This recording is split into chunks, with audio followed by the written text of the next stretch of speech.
Sup nerds, I'm Tom. Let's talk about a little card game called Artsee.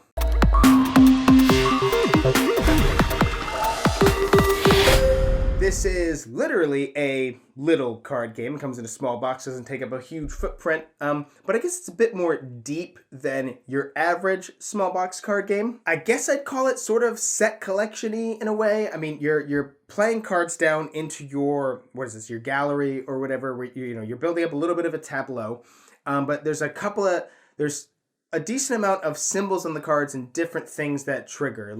So whenever I play a card, whatever color that card is, everybody else who has that color of card sort of like available or face up on their, it's like one of the last cards they played in their little row, they'll get to put a visitor, I guess, patron, whatever, put one of these little meeple busts on that card of that color, right? So I play a blue card. Hey, I have two blue cards. I get to put two little meeple busts on there. All the cards have paintings up at the top in the 4 different colors, or really they're like categories. They're like landscape, abstract, or whatever, but I always just go by color because it's easier.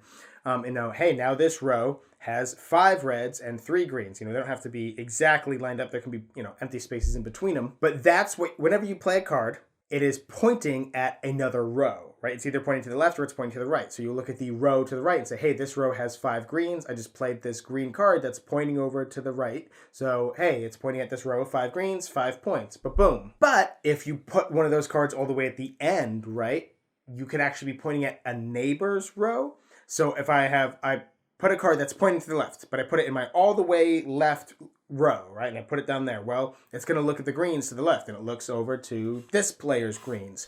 So you kind of feel like, while you want to make a long rows, you don't want to make them too long because your opponents could be gaining points off of them. So you kind of want to be like, well, maybe I just want to have 2 really big rows and then a single card on either end, because you can make as many different rows as you want. A single card on either end to, just block those people. And that sounds like a good idea, but it doesn't always really work out. It is possible that you'll draw cards and they all point in the same direction.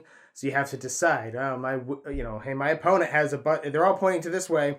And if I put it over here, I'm just pointing at this row, which wouldn't get me that many points right now. I can put it over here, which then it's pointing at my opponents, and I'm getting a lot of points for that.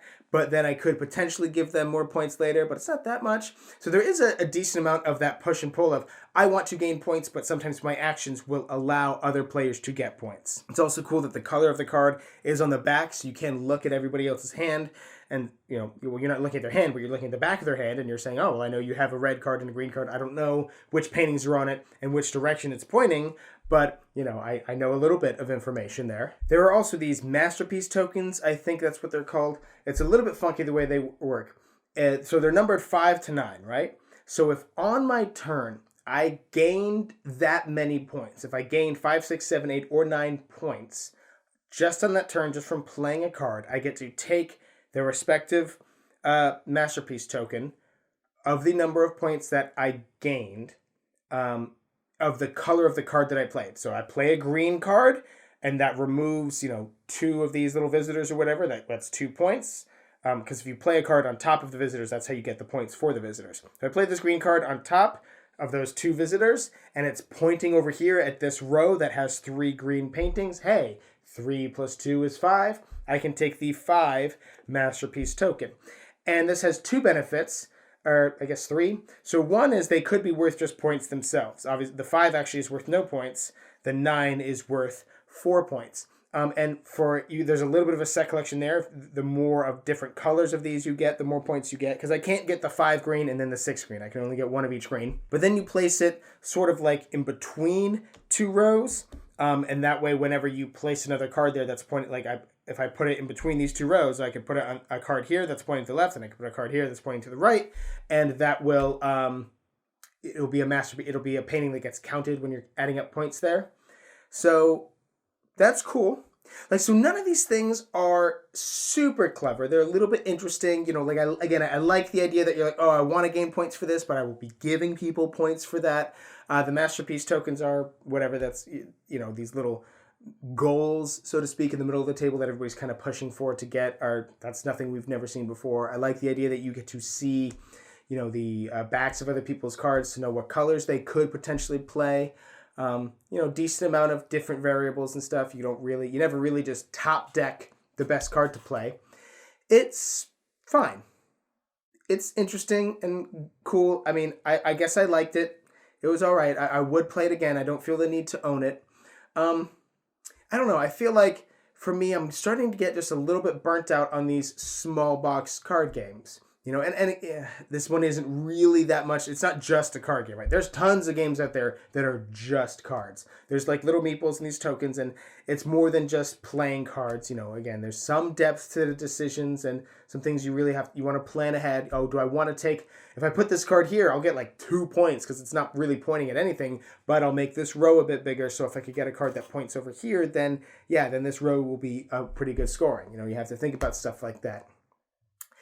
But I don't know, I feel like I'm just starting to get burnt out on these types of games. If you're watching this and you're saying, shut up, Tom, you're overreacting. You don't have to play those types of games at all. Okay, sure, I guess. While there are unique aspects to this one a little bit, I feel like these small box card games are all so...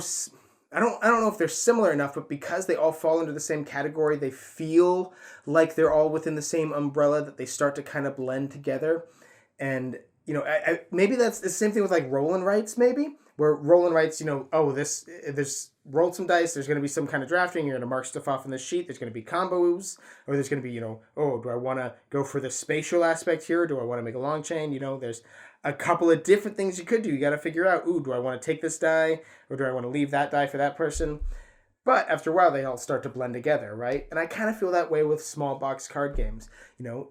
It's kind of bad that I guess maybe I'm using this video as my soapbox to talk about this issue. I don't want you to think that I didn't like this game. Again, I overall enjoyed it. It's probably like a 6 or a 6.5 for me if we gave numbers, which we usually don't. And I guess it isn't a super fair comparison because really small light games are like, they're just never going to hit my top 10. I'm never going to feel, I very rarely feel a 10 from a small, light, quick game, I guess. But I don't know. If you think I'm overreacting, you can say so in the comments or something. But those are my thoughts on Artsee, I guess.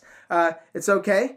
I'll put a purchase link in the description box down below if you want to get yourself a copy for whatever reason. Either way, you should subscribe to our channel so you'll never be bored. Sup nerds, I'm Tom. Let's talk about a little card game.